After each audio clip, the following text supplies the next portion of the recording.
Hello tout le monde, je vous retrouve pour une nouvelle vidéo qui résume le livre Tu vas tout déchirer de Jen Sincero. On arrive bientôt à la fin. Je vous mets la partie précédente juste ici.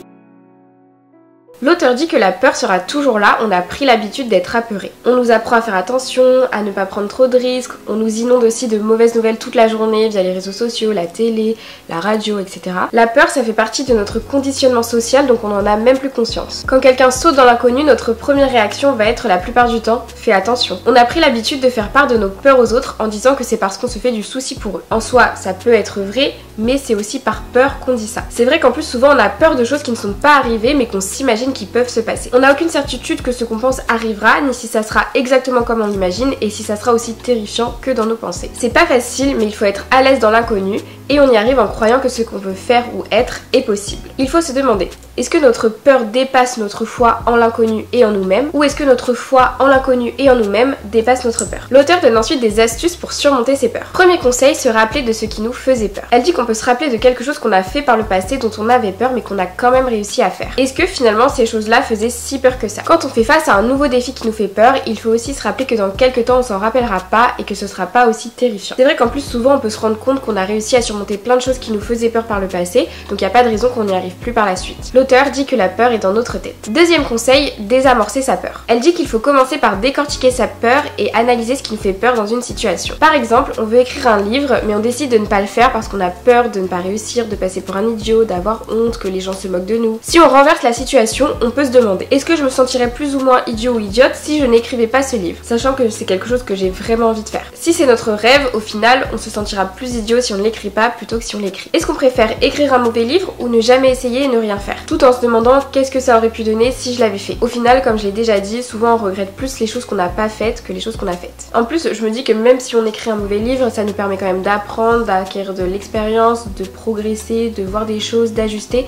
Donc pour moi, c'est quand même plus bénéfique que si on ne l'écrit pas. En changeant sa perspective, on va plutôt utiliser la peur de ne pas faire ce qu'on veut vraiment faire comme un boost. Troisième conseil, vivre l'instant présent. On peut se demander, est-ce que là tout de suite il m'arrive quelque chose d'effrayant? Ou est-ce que c'est juste des pensées dans ma tête? On perd de l'énergie à penser à tout ce qui peut arriver et nous faire peur plutôt que de faire des choses concrètes dans l'instant. Face à un événement qui nous fait peur, l'auteur conseille de respirer, de garder confiance en soi, de maintenir haute sa fréquence. Ça nous aidera à mieux gérer la situation qu'on va affronter. Bon, après ça c'est en théorie, mais en pratique, voilà, on peut quand même avoir peur, même si on se répète des affirmations positives, voilà, ça peut ne pas marcher. Mais je pense quand même que c'est bien de trouver des petites astuces qui conviennent à soi-même, encore une fois. Même si on fait des choses et que ça marche pas dans l'instant, plus on les fait et plus ça va marcher. La plupart du temps, c'est plus effrayant dans sa tête qu'en réalité. Quatrième conseil, couper les informations inutiles. J'en ai déjà parlé dans une vidéo précédente, mais il faut se demander quelles informations est-ce qu'on absorbe toute la journée via la télé, la radio, les journaux, les réseaux sociaux, etc. Qu'est-ce qu'on regarde? Sur quoi est-ce qu'on se concentre dans notre vie de tous les jours? Encore une fois, je l'ai déjà dit, le but c'est pas de vivre complètement déconnecté de ce qui se passe dans le monde, mais de choisir la quantité d'informations dont on a besoin. S'imprégner de peine et de souffrance, ça n'aidera personne. Cinquième conseil, ne penser à rien d'énervant dans son lit. Quand on est dans son lit le soir, nos peurs et nos angoisses paraissent beaucoup plus importantes parce qu'on n'a rien d'autre pour se distraire. Souvent le matin on arrive à prendre du recul, on se rend compte que ce à quoi on pensait c'est pas si grave, donc ça ne sert à rien de penser à tout ce qui nous fait peur avant de dormir. Bon, parfois c'est difficile parce que quand on commence à penser à des choses négatives ou qui nous font peur, on a plein de pensées qui se succèdent et c'est difficile de les arrêter. Encore une fois, il faut trouver sa technique pour sortir de ses pensées, donc ça peut être méditer, lire, se concentrer sur sa respiration, se concentrer sur des parties de son corps, enfin voilà, trouver ce qui vous convient. Moi je pense que ça peut être bien aussi de se lever si on est trop longtemps dans son lit, qu'on n'arrive pas à dormir et qu'on est trop dans ses pensées négatives. On peut par exemple écouter un podcast, aller boire un verre d'eau, ça peut être aussi écouter de la musique, voilà, justement casser ce rythme. En plus, si on a du mal à s'endormir, on passe une mauvaise nuit et on est trop fatigué le lendemain pour faire quoi que ce soit. Personnellement, je suis vraiment d'accord avec le fait que la peur, ça limite notre potentiel. Avant, j'avais peur de plein de choses, j'étais souvent stressée, je me faisais des scénarios catastrophes dans ma tête qui au final n'arrivaient jamais. Maintenant, j'arrive à avoir moins peur ou du moins à mieux gérer ma peur. J'ose plus. Bien sûr, il y a toujours des situations où je suis stressée, où j'ai peur, c'est totalement normal. Mais petit à petit, j'arrive mieux à le gérer et à prendre du recul sur les choses. J'aime bien l'astuce de l'auteur de se demander comment on se sentirait si on n'osait pas faire la chose qu'on a vraiment envie de faire, comparé à ce qu'on ressentirait si on n'osait. J'aime bien aussi, comme elle le dit, me rappeler mes peurs passées que j'ai réussi à surmonter et je me rends compte à chaque fois que c'était pas si terrible. Après oui, c'est sûr qu'avec du recul, c'est plus facile de se dire ça faisait pas tant peur que ça, mais le fait de se rappeler ça, ça permet dans une situation où on a peur de pouvoir peut-être mieux gérer sa peur, mieux affronter la situation. Et comme j'ai déjà dit aussi, je limite les informations pour ne pas rester dans un climat de peur et de pensée négative. C'est totalement normal de ressentir de la peur, mais on n'a pas à la laisser nous contrôler. La peur, comme j'ai dit, ça nous limite, ça nous empêche de faire ce qu'on a vraiment envie de faire, ça nous éloigne d'une vie plus satisfaisante et de l'atteinte de nos objectifs. Du coup, c'est important d'identifier pourquoi on a peur et, comme dit l'auteur, désamorcer ses peurs. Faire de petits pas vers ce qui nous fait peur pour que progressivement ça devienne plus facile.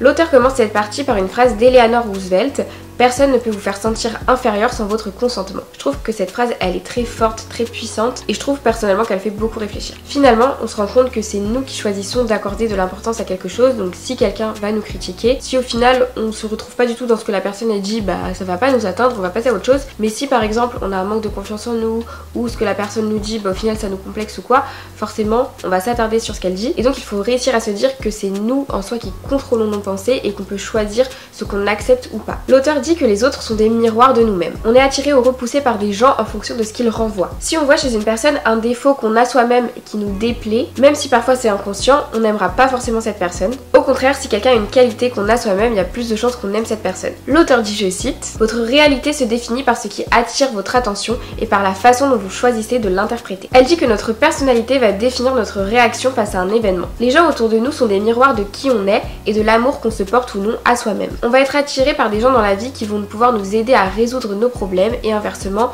on va attirer des gens qu'on va pouvoir aider en retour. On va mutuellement s'aider et progresser. Personnellement, je suis d'accord, j'en ai déjà parlé, mais c'est le cas avec mon copain. Lui, il va m'aider à gérer mon stress, à prendre des risques, à oser, à pas me contenter de peu, à entreprendre des choses, et moi je vais plutôt l'aider sur l'aspect relationnel, empathie. Du coup, on se complète bien. L'auteur dit que les comportements qui nous irritent chez les autres le font car ils évoquent quelque chose qu'on n'aime pas en soi. Ça veut pas dire qu'on doit aimer tout ce qui nous dérange, mais si on déteste quelque chose, c'est que ce truc quelque part signifie quelque chose pour nous. Par exemple, si on trouve quelqu'un très énervant parce qu'il sait tout sur tout, elle dit qu'on trouve peut-être cette personne énervante parce qu'on est soi-même un monsieur ou madame je sais tout, ou parce qu'on a peur qu'on nous trouve ignorant, ou parce qu'on a peur d'en devenir un. Personnellement, je suis d'accord avec ce qu'elle dit sur le fait que quelque chose qui nous énerve chez quelqu'un, ça reflète quelque chose en nous. Ça peut refléter un trait qu'on a et qu'on n'aime pas, mais pas toujours selon moi. Parfois, comme elle dit, ça peut être juste quelque chose qu'on n'a pas envie de devenir, qui n'est pas en accord avec ses valeurs. Par exemple, moi j'avais du mal avant avec un ami de mon copain qui se met beaucoup en avant. Je trouvais personnellement qu'il en faisait trop. À la fois ça va être quelque chose que j'aime pas, les personnes qui se mettent trop en avant, qui sont moi j'ai fait ci, moi j'ai fait ça, où t'as l'impression qu'ils extrapolent tout. Et je me dis que ça peut aussi refléter mon manque de confiance en moi, parce que j'aimerais moi aussi savoir me mettre en avant, même si c'est dans une juste mesure et pas autant que ce que j'ai observé de l'ami de mon copain. Donc dans cette situation, pour moi c'est un entre-deux. Si on n'aime pas quelqu'un, c'est pas forcément parce qu'il a quelque chose qu'on a en nous qu'on n'aime pas, voilà, ça dépend vraiment de la situation, mais ça peut être le cas,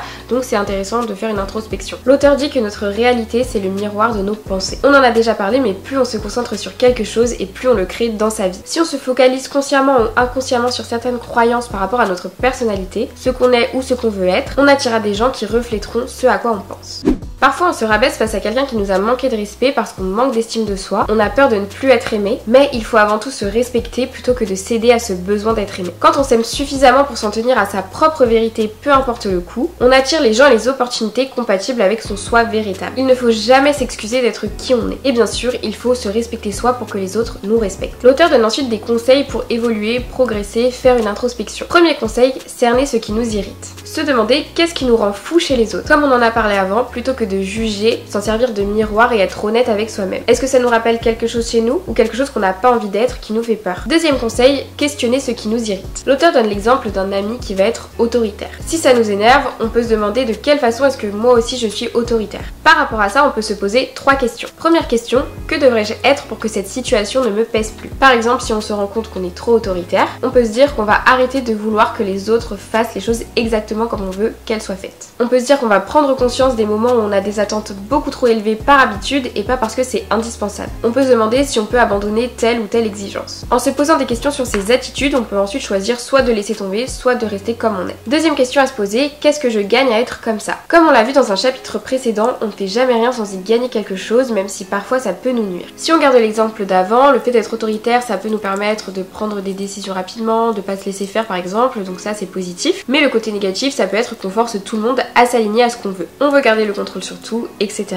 Se poser ces questions, encore une fois, ça permet de voir si notre comportement est en accord avec nos valeurs et avec qui on veut être. Troisième question, comment je me sentirais si j'étais autrement? Dans l'exemple, comment je me sentirais si j'étais moins à cran quand quelqu'un ne fait pas exactement ce que je veux? Visualiser comment serait sa nouvelle réalité et à quoi on pourrait penser à la place de ruminer contre les gens qui nous énervent. Troisième conseil, n'incitez pas. L'auteur dit qu'il faut bien différencier aider et inciter. Quand on aide quelqu'un, est-ce qu'on a plutôt l'impression d'être tiré vers le bas plutôt que de relever l'autre? Est-ce que la personne est reconnaissante de notre aide? Est-ce que le fait de l'aider, ça l'incite à nous demander de l'aide à chaque fois? Il faut aussi faire confiance à ses sensations. Si on aide quelqu'un et qu'il est à la hauteur de cette aide, tout le monde élève sa fréquence et se sentira bien. Mais si on doit le tirer à bout de bras, on se sentira mal. C'est pas forcément agréable de laisser quelqu'un qui nous a demandé de l'aide, mais parfois c'est nécessaire. Si on essaie de l'aider et qu'il ne profite pas de cette aide, ou au contraire qu'il va trop nous en demander et profiter de nous, ça ne sert à rien d'insister. Il faut aussi se préserver soi. Quatrième conseil, justement, faire sortir de sa vie les personnes toxiques. Parfois, même si on travaille sur soi et qu'on réussit à pardonner ou à renoncer, et qu'on apprend de certaines situations, certaines personnes sont trop nocives et ancrées dans leur mauvais comportement, et là il vaut mieux s'éloigner. Il faut penser à soi d'abord, à son bien-être. Se dire qu'on n'est pas méchant avec les autres, mais on est gentil avec soi. Il faut parfois savoir faire du tri dans son entourage, même si c'est difficile et même si parfois c'est des membres de sa famille, quand les personnes nous tirent trop vers le bas. Quand on met fin à une relation, il ne faut pas forcément rentrer dans le jeu de la personne, se perdre dans plein d'explications qui au final vont nous faire revenir en arrière et au final on va se dire oh mais peut-être que ça va s'arranger, etc.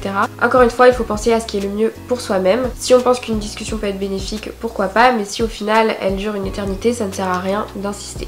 Je suis d'accord sur le fait que c'est pas toujours facile de s'éloigner de certaines personnes. Moi j'ai eu plusieurs amitiés où au final les personnes ne me traitaient pas forcément bien, mais je restais accrochée à elles, j'avais pas envie, j'avais peur de me retrouver seule parfois. Ou je me disais mais non en fait elle fait ça parce que enfin voilà je leur trouvais des excuses. Mais c'est important de se respecter et c'est nécessaire pour son bien-être. C'est pas facile aussi mais parfois il faut s'éloigner de personnes très proches de nous, de notre famille ou ça peut être d'un conjoint ou d'un ami très proche. Enfin bref, s'éloigner quand les gens nous prennent toutes nos ressources, toute notre énergie et qu'ils ne favorisent pas notre bien-être. Comme dit l'auteur, parfois on aide quelqu'un mais s'ils y mettent pas du leur, c'est un cycle sans fin. C'est bien d'aider mais on ne peut pas être constamment derrière les gens pour les pousser à faire les choses. L'auteur dit que si on veut vraiment faire quelque chose, il ne faut pas attendre d'être plus riche, de se sentir prêt ou d'être moins occupé. Il faut commencer maintenant. Si on n'est pas encore là où on veut être, continuer, persévérer. Il faut se traiter comme si on était soi-même son ami le plus cher. Ne laisser personne remettre en question nos rêves ou nous marcher sur les pieds. L'auteur dit que c'est aussi important de passer du temps avec les personnes qu'on aime, car on ne vit pas pour toujours, donc leur rendre visite, leur parler, passer du temps avec eux. La vie c'est ici et maintenant. C'est vrai que pour la plupart des gens, plus on grandit, moins on va voir ses parents, sa famille. Bon après ça dépend de la situation, de la distance aussi. Moi je suis personnellement assez proche de mes parents et de ma soeur, mais c'est vrai que maintenant on habite tous un petit peu loin. Donc je fais en sorte de me rappeler régulièrement de les appeler, de programmer des moments pour aller les voir. Parce qu'avec la vie quotidienne c'est vrai qu'on n'y pense pas forcément, c'est pas parce qu'on n'en a pas envie, mais c'est parce qu'on est dans notre bulle, dans notre routine. J'essaye de me le rappeler quand même régulièrement parce que j'ai pas envie d'avoir de regrets et de me dire que j'ai pas assez profité d'eux quand ils seront plus là. Donc pensez-y, n'oubliez pas de profiter de vos proches ou de qui que ce soit que vous aimez. Et comme je l'ai dit un milliard de fois, n'oubliez pas aussi de profiter de la vie, de vous rappeler de faire des choses que vous aimez le plus souvent possible. Donc voilà pour cette vidéo, j'espère qu'elle vous aura plu. Si c'est le cas, n'hésitez pas à aimer, à vous abonner et moi je vous dis à bientôt pour la suite. Ciao!